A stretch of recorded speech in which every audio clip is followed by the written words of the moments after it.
Drama serial निकाह की आने वाले एक साथ में आप देखेंगे कि अनुषा रायना के कमरे में जाती है, जहां पर अनुषा रायना को नदीम से कॉल पर बातें करते हुए सुन लेती है और अनुषा को रायना की हकीकत का इल्म हो जाता है कि रायना और नदीम एक साथ मिले हुए थे और युसरा की ज़िंदगी बर्बाद करने में रायना का भी हाथ है। तो अब अनुषा रायना से पूछती है कि आपने क्यों युसरा के साथ ये सब कुछ किया। वो बेचारी तो आपको अपनी माँ की जगह समझती है और आप उसके साथ रहकर उसकी जड़ें काटने पर लगी हुई हैं। मैं अभी जाकर ये सब कुछ फ़ारूक अंकल को बताती हूँ। अब रायना अनुषा की मिन्नतें करती है कि तुम प्लीज़ फ़ारूक को या युसरा को ये सब कुछ ना बताना, इसके लिए तुम मुझसे जो कहोगी मैं वो करूँगी।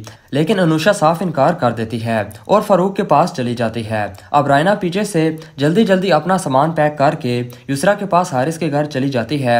युसरा रायना से पूछती है कि आंटी हैरियत तो है आप यहाँ, और वो भी सामान के साथ। रायना कहती है कि हैरियत ही तो नहीं है, तुम्हारे बाप ने मुझे उस अनुषा और हुमायमा के कहने पर घर से निकाल दिया है। युसरा कहती है कि ये आंटी आप क्या कह रही हैं, बाबा ऐसे कैसे कर सकते हैं, आप रुकें, मैं अभी उनसे फ़ोन करके बात करती हूँ। रायना कहती है कि अब इसका कोई फ़ायदा नहीं है, क्योंकि वो तुम्हारी भी कोई बात नहीं सुनेगा, क्योंकि उस अनुषा और हुमायमा ने तुम्हारे बाप की आंखों पर पट्टी बांध दी है और मुझ पर इतना घटिया इल्ज़ाम लगाकर मुझे उस घर से बाहर निकलवा दिया है। इसलिए मैं तुम्हारे पास यहाँ चली आई हूँ, अब तुम ही मेरी आखिरी उम्मीद हो। युसरा कहती है कि आंटी आप बिल्कुल भी फिक्र ना करें, आप अकेली नहीं हैं, मैं आपके साथ हूँ और आपने बिल्कुल अच्छा किया यहाँ आकर, ये भी आपका अपना ही घर है और आप जब तक चाहें यहाँ रह सकती हैं।